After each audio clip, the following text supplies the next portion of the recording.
So Nate, how are you feeling, and how's fight camp at the moment? Everything's going good, man. We're really starting to ramp it up. I think we're 5 weeks out now, so we're getting into some hard sparring and things like that, and just kind of knocking off the rust and getting sharp. Yeah, and then how's your weight cut going? How's the weight looking?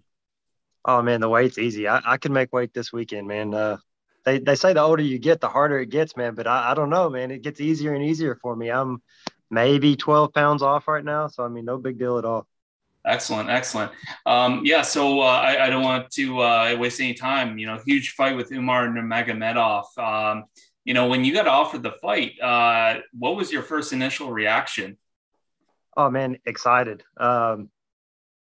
I think they believe in me, and I think that shows through the guys that they're giving me. Umar is ranked 18. I think I'm 30. So a big step up, man, and I'm excited about it. I'd prefer this and like a lower class guy, that really doesn't get me anywhere. So with a big win here and a finish, I'm right there knocking on the top 15. That's what I want. Yeah, Umar is obviously, oh, sorry, Luke.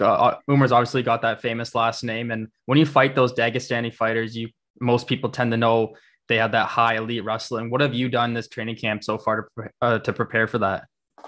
Yeah, so I just got done fighting Tony Gravely. So I'd already had, some college wrestlers around that I'd previously worked with. So we know we're bringing those guys in, getting in plenty of wrestling rounds. The thing about Umar is his striking's not bad either. He's got really good kicks. His hips are real flexible. I think we're gonna have a lot of fun in the stand up. I don't think it's just gonna be all grappling the way people kind of perceive the Nurmagomedov. So I think we're gonna have a good little scrap. Yeah, I mean, and then you've fought no one but just top and tough guys. Even just in your last bout, you really show that coming back in that fight and really making it a dog fight. I think that's a perfect matchup for Umar. And to fight these Russians, you gotta be tough and you gotta be able to be in the fight the entire time. So, is that something that you do expect as a war from Umar? Oh yeah, man. I think I have the power to put out anybody. If I land the shot, but you don't go into a fight expecting that. I know he's going to be really tough. He's probably going to be physically strong. Really good grappler, wrestler. His kicks are something that's going to be hard to deal with. I'm not going to lie. We're going to have to find a way to get inside and land shots and keep him off of me as far as the wrestling goes. But yeah, man, he's great. I'm excited for this fight, man. Some people might be scared or nervous, man. I heard his name and I was pumped up for it, man. It's going to be great. Excellent. I love hearing that, just the confidence in that. So you kind of mentioned earlier that he's ranked 18th, you're ranked 30. This is like a win here would jump you up. I want to ask, what are your thoughts on the current landscape of the bantamweight division? Because there's former champions everywhere. Everyone's killer. It's arguably the best division in the whole UFC. Man, 1 through 50, it's kind of a tough fight. Maybe 155 is deeper than we are, and I think you can have a really good debate on that. I think we're the cream of the crop right now, and we're always putting on exciting fights. We're fast enough like the 25ers, but we hit real hard too. And you can see a lot of finishes in this class.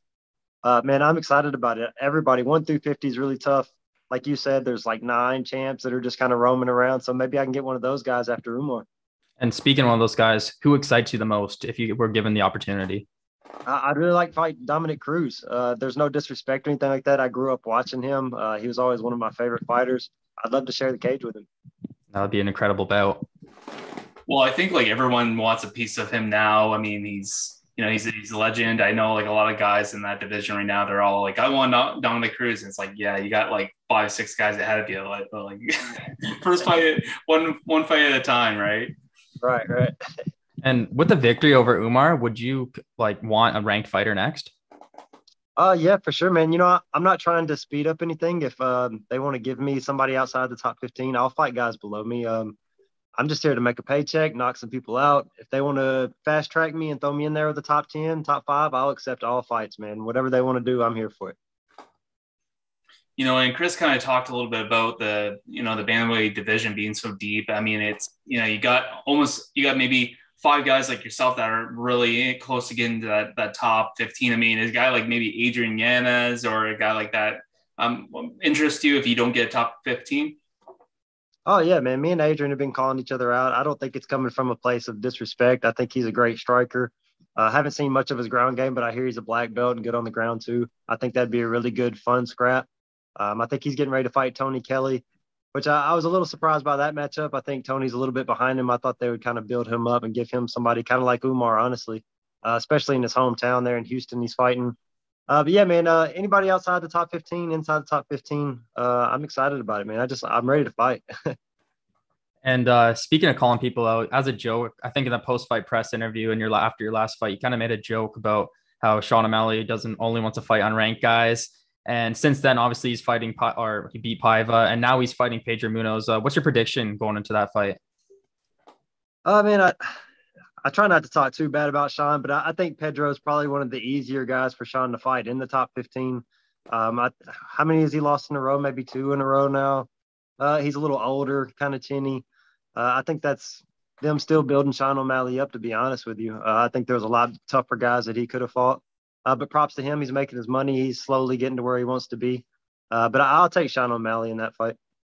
Do you kind of like view Sean's slow progression to getting to that top 15, top 10? Do you kind of see it more like he wants to take his time versus just pick and choosing his opponents? Possibly. I mean, I know he's talked about his pay too. You know, he doesn't want to fight these top guys without getting paid for it. I understand that. I see where he's coming from. I'm not sure if we're mad at Sean or just the way the UFC's kind of brought him up, where you've seen him throw some guys to the wolves. They've really slow rolled him, and you know he's got all the followers. He's making all this money, and he sells pay-per-views and things like that. So, you know, we kind of understand it, but it still kind of sucks for us. You know, we still just don't like it. Mm-hmm. Yeah, and I guess like for him, I don't know. I think maybe after Pedro Munoz, maybe I'm not sure where his contract's at, but I think that maybe the UFC needs to really sit down with him and say, okay, maybe we can discuss further things for your contract, because he's rocking in things and he's really doing a lot for a bantamweight division like yourself. I mean, how many fights do you have on your contract now that I'm speaking about that? I just signed a new 4-fight deal after my Tony Bradley fight. Congrats. Thank you. Yeah. So, with that fight, how does the contract work? Is it you only get paid so much per contract, or is it just you just get so many fights per contract? How does that work? Yeah, I got a 4-fight deal. It goes up a couple K on each side as I win. If we end up losing, it stays the same for those 4 fights. But it make like an $8,000 or $9,000 jump between the beginning of the contract to the end of the contract. So, they've raised my pay. I'm happy where I'm at. I think it fits kind of where I am in the division. So, I'm not one of those guys that's going to complain about my pay. I think that's right where it needs to be. And if I go put Umar away and maybe another guy, I'm sure the UFC would be fair with me and renegotiate. Yeah. And with your contract, let's say if something were to happen where they have a main event and they got a guy in the top 5 that's in the main event, and they call you up and say, Nate, we need someone. Are you game for, in 3 weeks or something? Would they pay more because of that, or how does that all work? Maybe through like discretionary bonuses and things like that. As far as my contract, they're not required to pay me anything other than what's written on the paper there. But they have sent me bonuses before. My very first fight, I took Johnny Munoz pretty much on a day's notice. I'd taken Ray Borg 9 days notice, and he had dropped out. They did send me a bonus for that. So, I mean, they're pretty fair guys, man. I have no complaints. Excellent. Chris? Yeah, I wanted to ask about a fight that was recently announced. Cody Garbrandt's fighting Ronnie Yaha.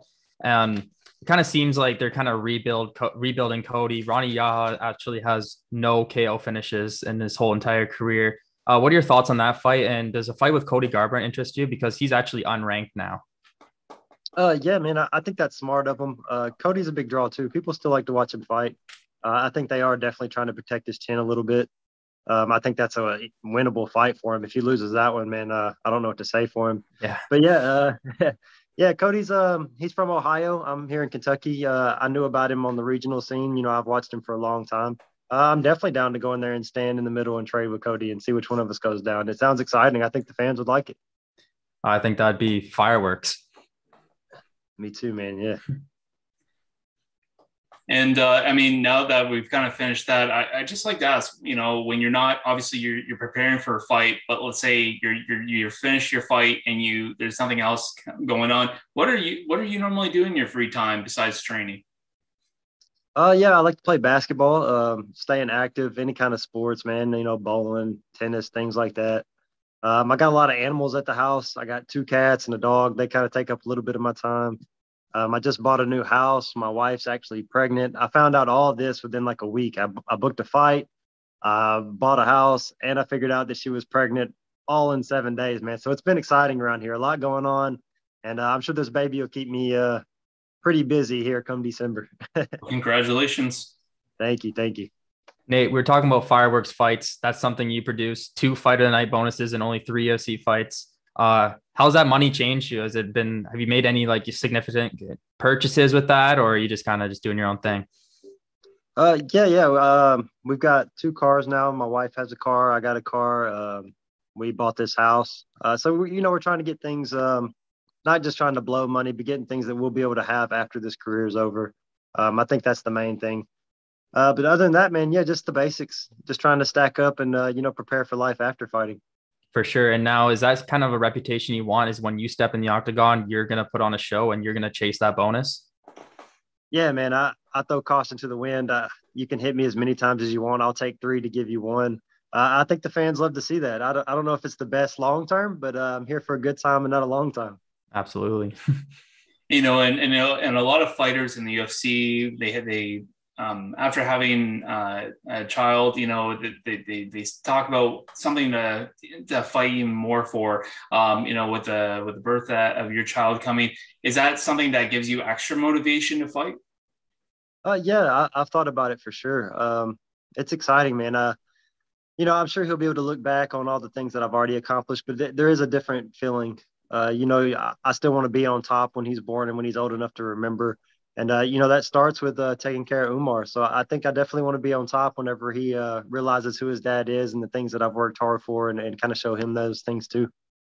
In addition to that, I don't know if I know the fight didn't happen, but when Donald Cerrone, I don't know if you saw, he was up on the scale with his son and he just got totally emotional. I mean, how can you relate to that, knowing that you're going to have a child yourself?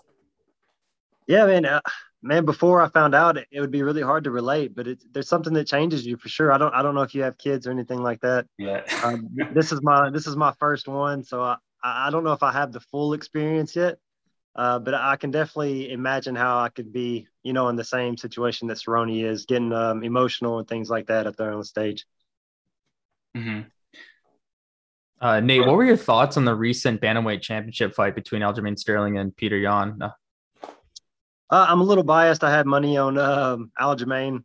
I know it was a close fight. I gave it to Sterling. I thought the control, you could even give him some of those 10-8 rounds, depending on who was judging it. But yeah, I thought he looked really good. I was impressed. His grappling is top notch. He's a really good athlete. Peter Yan's a scary guy, man. And Aljo just kind of went in there and took care of business. I thought he looked good, and it was a good fight. I completely agree. It seemed like the narrative was Peter Yan was going to destroy Aljo, but his grappling looked sensational in that fight. Who do you think is next for the strap? A lot of people are saying TJ Dillashaw, but he's still battling a knee injury after his fight versus Cody Sandhagen. So and then now people are saying, we'll give it to Aldo. Like, what would you think of Al-Germain versus Jose Aldo for the belt? That's an exciting fight, man. I'm a big Aldo fan. I'm a big Dillashaw fan too. I think TJ probably deserves it the most. I would like to see that fight first, even with all the, the cheating and this and that. I mean, it happens. You never know about these guys, but yeah, man. But Jose Aldo is a good fight for Aljo, and I'd love to see Jose win it, especially at his age and everything he's been through and the legend that he is. Cheeto's making his way up there in that short list too, man. He looked amazing against Font. I've never seen someone get outstruck like that and just be completely composed, land the shots that he needed to land. The top 5, man, I think you can throw anybody in there and it's going to be an exciting fight. What do you think of Jose Aldo's kind of career resurgence at 135? Because I know one of the things was at 145, he always had tough weight cuts, but he's coming at 135 and he's looking fantastic recently. Yeah, man, he's had to have changed up his entire life, just from the cardio aspect and the things that he's putting into his body. It's kind of amazing. I think he's in his late 30s. Yeah. Me at 30, man, I'm like, God, how are these guys doing it? 36, 37 years old, getting better and better and actually losing weight. It's crazy, man. I don't know how to explain it, but I'm happy that he's got a resurgence and he's doing well. And what do you think about his style that's changed so much? He used to be known for those kicks, those calf kicks, or those leg kicks, and now you've seen this. You're starting to see a little bit more of his hands. He's throwing a lot of those liver shots. What do you think about that? Do you think there's an injury that exists, the injury that is not being resolved? That's the way I kind of lean towards. He's probably got some like micro fractures in his shins and things like that, and he's trying to just stay away from all these leg breaks we've been seeing here recently.